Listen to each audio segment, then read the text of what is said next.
Literature and psychology have always shared a profound and complex relationship, both deeply involved in exploring the human condition. While literature offers us a mirror to the soul, reflecting thoughts, desires, and inner conflicts, psychology seeks to understand, interpret, and diagnose these aspects through scientific and theoretical frameworks. Together, they create an enriching interplay that allows readers to explore not only characters' minds but also their own psyche. This video will delve into how literature and psychology intersect, examining how literature offers a unique window into the human psyche, the psychological theories that inform literary analysis, and how literature often serves as a therapeutic medium for both writers and readers. Since the dawn of civilization, stories have been essential to understanding ourselves and the world around us. Homer's The Iliad and the Odyssey, Shakespeare's plays, Dostoevsky's Crime and Punishment, and Kafka's The Metamorphosis, all explore the depths of human emotions, struggles, and psychological turmoil. In literature, the intricacies of the mind are revealed through characters, conflicts, and narrative structures. What distinguishes literature from other modes of expression is its ability to humanize abstract psychological concepts. It offers a visceral experience of emotions, thoughts, and unconscious drives, allowing readers to embody these experiences through the characters. This makes literature not just a tool for entertainment but a vehicle for psychological exploration. In this sense, every narrative is inherently psychological because it emerges from the human mind and reflects human concerns. A quintessential example of this is William Shakespeare's Hamlet, where the titular character's vacillation between action and inaction has been widely interpreted through a psychological lens. Hamlet's introspective nature, his melancholia, and his existential reflections on life, death, and madness make him one of literature's most psychologically complex figures. Through soliloquies like To Be or Not to Be, Shakespeare invites readers into the recesses of Hamlet's mind, offering a meditation on human suffering, decision-making, and the weight of existence, an early exploration of what would much later be known as existential psychology. Over time, developments in psychology have offered new ways to interpret and engage with literature. Sigmund Freud's psychoanalytic theories in the early 20th century revolutionized literary criticism, introducing concepts like the Oedipus complex, repression, and the unconscious mind, which have since become staples in literary analysis. Freud's theory of the unconscious, with its division into the id, ego, and superego, offers a rich framework for examining the inner conflicts of literary characters. In Crime and Punishment, Fyodor Dostoevsky's protagonist Raskolnikov is driven by an id-based desire for power and control, but his superego, in the form of guilt and moral conscience, ultimately leads him to self-destruction and confession. The tension between his id's unbridled ambition and his superego's need for moral rectitude drives much of the novel's psychological tension, culminating in his eventual psychological collapse. Through Raskolnikov, Dostoevsky explores the complex interaction of conscious and unconscious motivations, providing a psychological depth that remains the subject of study to this day.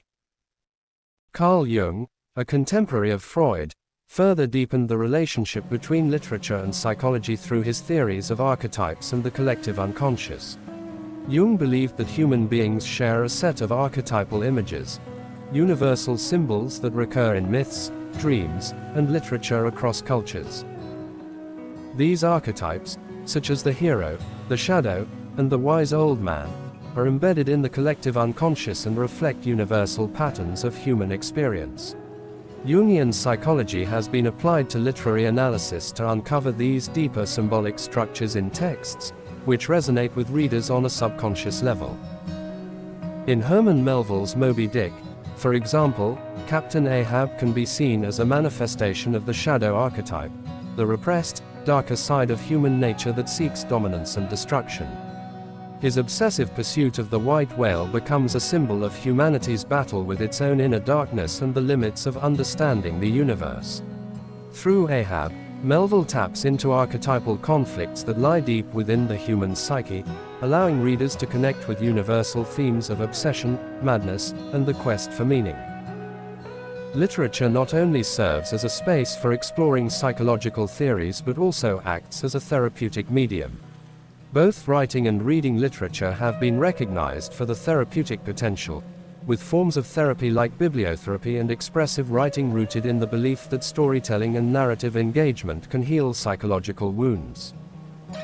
The therapeutic power of literature lies in its ability to give shape to complex and often unarticulated emotions.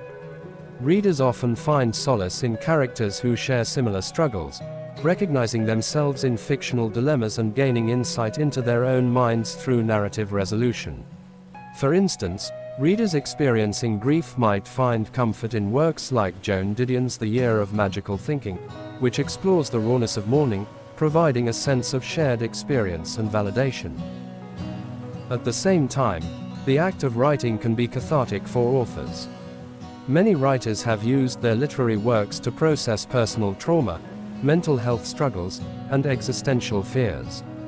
Sylvia Plath's The Bell Jar, a semi-autobiographical novel, is an exploration of depression, alienation, and the suffocating expectations placed on women in the 1950s. Through the character of Esther Greenwood, Plath delves into the suffocating darkness of depression, capturing the isolating, numbing experience of mental illness. The process of writing allowed Plath to externalize her internal struggles, turning her pain into a narrative that could resonate with others facing similar battles. The therapeutic nature of literature also extends to readers who engage with these works. Viktor Frankl's Man's Search for Meaning, for example, offers readers a profound meditation on finding purpose in the face of suffering. Drawing from his own experiences in Nazi concentration camps, Frankl developed logotherapy, which posits that humans are driven by a need to find meaning in life. His book has inspired countless readers to search for meaning in their own lives, offering a psychological framework for confronting despair and hopelessness. This highlights how literature can serve not just as a reflection of the psyche but as a means of healing psychological wounds. Psychological trauma is another area where literature and psychology intersect in powerful ways. Trauma narratives often delve into the ways that individuals cope with, process, or fail to process traumatic events. Characters in trauma literature often exhibit symptoms that mirror those of post-traumatic stress disorder, such as dissociation, flashbacks, and emotional numbness. Through these characters, literature offers readers a way to understand and empathize with the fragmented nature of trauma, providing a voice to experiences that are often unspeakable. Toni Morrison's Beloved is a haunting exploration of slavery's psychological scars. The novel's protagonist, Seth, is haunted by the ghost of her dead daughter, Beloved, who represents not only her individual guilt and grief but also the collective trauma of slavery. The novel deftly explores how trauma is passed down through generations, becoming a part of the cultural memory of marginalized groups. Morrison's work serves as both a testament to the enduring effects of historical trauma and a meditation on the possibility of healing through confronting the past. In much the same way, literature of the Holocaust, such as Elie Wiesel's Night and Primo Levi's If This Is a Man, grapples with the profound psychological impact of genocide, exploring how survivors make sense of unimaginable horrors. These works not only document historical atrocities but also offer a space for processing grief, guilt, and the existential void that trauma leaves in its wake. The relationship between literature and psychology also extends to questions of identity. In particular, literature offers a unique avenue for exploring the psychological process of identity formation, especially in relation to societal norms, expectations, and pressures. Modernist literature, in particular, is known for its focus on fragmented identity and the psychological effects of modernity. Virginia Woolf's Mrs. Dalloway presents an intricate examination of personal identity, examining how individuals' internal worlds are shaped by their past, their relationships, and societal expectations. Through the character of Clarissa Dalloway, Woolf explores the fluidity of identity and the internal conflicts that arise when personal desires clash with social roles. Woolf's stream of consciousness narrative technique, which mimics the flow of thoughts and emotions, offers a deep psychological insight into her characters, allowing readers to experience their inner worlds in real time. Woolf also delves into the psychological fragmentation brought on by post-war trauma through the character of Septimus Warren Smith, a World War I veteran suffering from shell shock. His inability to reconcile his wartime experiences with civilian life highlights the psychological fractures that occur when identity is disrupted by trauma. In this way, Mrs. Dalloway not only serves as a literary exploration of individual consciousness but also as a broader commentary on the psychological impact of societal structures and historical events on personal identity. The relationship between literature and psychology is one of deep reciprocity. Literature offers a space to explore the human mind in all its complexity, allowing readers to experience and understand the intricate web of emotions, thoughts, and desires that define human existence. At the same time, psychological theories offer valuable tools for interpreting and analyzing literature, revealing the deeper layers of meaning within texts. Moreover, literature holds a unique power to heal. Whether through cathartic writing or empathetic reading, literature provides a therapeutic outlet for both authors and readers, giving voice to the unspeakable and helping to process the often incomprehensible nature of human suffering.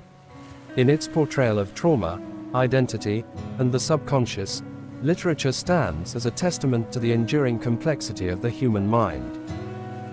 Whether exploring the fragmented consciousness of modern life, the depths of existential despair, or the haunting shadows of trauma, literature captures the full spectrum of human psychology in ways that transcend scientific analysis alone. It provides an emotional and imaginative entry point into understanding our most profound fears, hopes, and desires, bridging the gap between individual experience and collective understanding. As we move further into the 21st century, the connection between literature and psychology continues to evolve, with new psychological theories and methods of analysis offering fresh perspectives on classic and contemporary texts. However, the essential truth remains: literature and psychology will always be intertwined, each enriching the other in the eternal quest to understand what it means to be human. In the end, literature and psychology are two sides of the same coin, both aiming to unravel the complexities of the human mind and the emotions that drive us. Whether it's through characters wrestling with inner demons or stories reflecting universal psychological truths, literature gives us a unique lens to explore our own psyche. As readers and viewers, we don't just consume these stories, we connect with them on a deep, emotional level, often finding parts of ourselves in the process. So, next time you dive into a book, think about the psychological layers at play, and how they might be mirroring your own experiences or struggles. Stay curious, keep exploring, and remember, literature is as much about understanding the mind as it is about the heart.